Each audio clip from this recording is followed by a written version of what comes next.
Hey guys, me Matthew again, and today I'm going to be doing another audio series.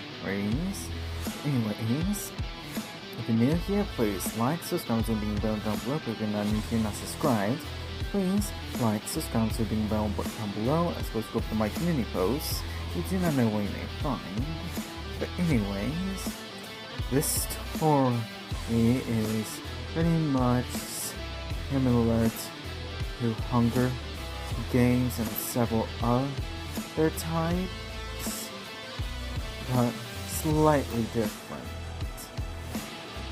It's a bit more similar to Minecraft story mode, where they encounter the games at the end of season 2, but it's a bit more realistic than Minecraft to the best of my capability, and is in a future setting.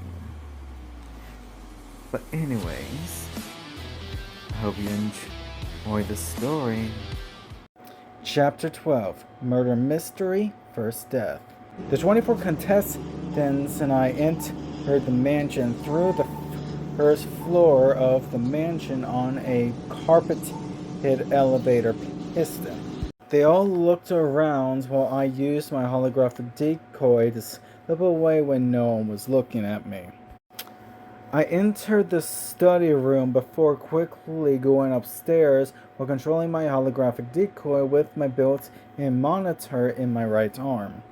As I expertly navigate the mansion using my holographic decoy, the other contestants dispersed throughout the grand first floor. The study room, library, dining hall, and several living areas are soon occupied with players strategizing and exploring their surroundings. The mansion's hidden cameras began to glitch intermittently. My decoy disappeared, telling me that I have lost the element of surprise with the murderer, but at least my clanmates know that I'm still alive thanks to the tracker in my shoulder. I felt around upstairs above the study room until a secret door in the wall opened up, so I quickly went in and closed the secret door behind me. The secret door clicked shut behind me, plunging me into a dimly lit corridor that seems to lead deeper into the mansion's hidden passages. The air is musty and stale, untouched by recent human activity. I move cautiously forward, my senses heightened as I listen for any signs of other players nearby. I had youth on my side, but I also have my intuition to guide me. As I moved through the corridors, I could hear voices ahead, voices that sound like they are coming out of a speaker. I followed them curiously to a room that has access to the hidden cameras separate from the game makers. The room I enter is small and windowless, lined with monitors displaying various angles of the mansion. A lone control panel hums with activity, its streams flickering with feeds from the hidden cameras. I realize that this room allows access to the mansion's surveillance system, independent of the game maker's control. There was a speaker with camera marked buttons. I flipped off camera speaker 10 and turned on camera speaker 3 to listen in, right as that very camera and others that showed different angles began glitching as Rachel's screams coming out of the speaker, my eyes widening. Rachel's blood-curdling screams filled the room as I listened in through camera speaker 3. The sound is horrifying, a mix of terror and pain that makes my blood run cold. Suddenly, the screams are cut off abruptly by what sounds like a muffled thud. Rachel. No, please. Murder's voice. Sorry, but I've got kids to return to. I heard the murderer claw out Rachel's throat, the voice feminine. After a minute, the cameras cleared up, and I saw Rachel's battered, muscular body covered in blood that came down her throat. Franklin. Female, has children, and has claws. Jen, that could be any of the 7 women that has them, while the rest would also suspect the 11 men who also have them. Shit, I said as I switched cameras to see that Amira has a gun, telling me that she's the sheriff. I quickly switched through the cameras, taking in the various scenes unfolding throughout the mansion. Amira's gun is a clear indicator of her role as the sheriff, but the murderer's identity remains shrouded in mystery. I know one thing for sure: the killer is ruthless and efficient. I watched as everyone found Rachel dead on floor 2 in the study room. Amira began to murmur to herself as everyone except me was present while I listened in. Amira stands over Rachel's lifeless body, her gun still clutched tightly in her hand. She murmurs to herself. Amira. Damn it, damn it, damn it. I missed something big. The other players begin to whisper theories and accusations amongst themselves. I did what I could to manipulate the cameras to see if any of the 7 women's claws were bloody, but each one had clean hands and claws, not even blood on their clothes. I carefully maneuvered the cameras to get a closer look at each of the 7 female contestants. Their hands and claws appear clean with no signs of blood or dirt. I noticed that Amira seems particularly agitated, pacing back and forth as she mutters to herself. Amira, this doesn't make sense. Amira decided to wipe the blood away with a nearby cloth from Rachel's neck to get a better look at the claw marks, making her realize that it was one of the 18 of 22 other players in the room who have claws. Amira's face turns pale as she examines the claw marks more closely. She realizes that the murder weapon belongs to one of the other players present, the ones with claws. The room falls silent as Amira stands up, holding the blood-stained cloth. Amira, everyone with claws.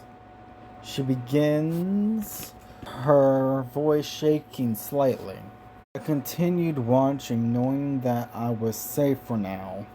The tension in the room becomes palpable as Amira's eyes dart from one contestant with claws to another. The atmosphere is explosive. Anyone could be the killer, and everyone knows it. Some of the players exchange uneasy glances while others avoid eye contact altogether. Amira, listen up. I listened intently while looking at the screen. Amira's knuckles turn white as she tightens her grip on her gun. She watches the other players warily, knowing that one of them is a cold-blooded killer. Amira, I need everyone with claws to raise your hands slowly. She waits, her finger resting lightly on the trigger. 7 women and 11 men raise their hands. As the players with claws raise their hands, the room feels even more tense. Amira Amira's eyes scanned the faces of the 18 suspects, searching for any sign of guilt or deceit. She notices that some of the players look nervous while others appear calm and collected. Amira, keep your hands raised. Suddenly the cameras glitch out and I hear confusion through the speaker, making it sound like the lights went off, followed by screams, blood, and horror. By the time that the lights turned on and the cameras stopped glitching, two of the suspects, Lucas and Alina, were dead on the floor with claw marks on their throats, and 5 of the players were missing, 2 non-clawed innocents and 3 claw-bearing suspects, leaving only 14 players present. The sun blackout and subsequent carnage leave the remaining 9 players in a state of shock and terror. Lucas and Alina lie dead on the floor, their throats ripped open by claws. The missing players, 2 innocents and 3 claw-bearing suspects, have vanished without a trace. Amira, what just happened?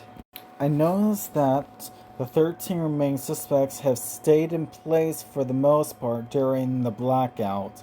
Some had stepped out of place by a couple feet or so.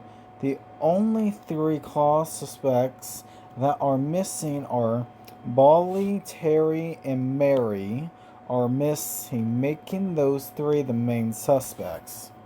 My eyes narrow as I realize that only 3 claw-bearing suspects are missing: Bailey, Terry, and Mary. The other players seem genuinely shocked and scared by the sudden violence during the blackout. I watch closely as Amira slowly lowers her gun slightly, but keeps it ready. Amira, everyone stay where they are. I heard a noise at the entrance of the secret door as I ran off through the corridors on my right from the monitors, not taking any chances that the potential murderer, Bailey, Terry, and or Mary were right behind me. I soon found an exit and opened it to find myself in a bathroom, so I quickly moved to find Amira. I quickly make my way back to the main room, heart pounding in my chest. Amira is still there, holding her gun steady as she tries to keep the remaining players calm. When she sees me rush in, relief flashes across her face briefly before she focuses back on the situation at hand.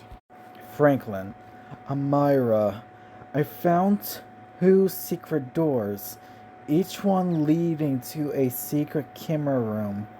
I watched and listened to them, but they glitched out when the murder occurred, I said breathlessly as I tried to catch my breath.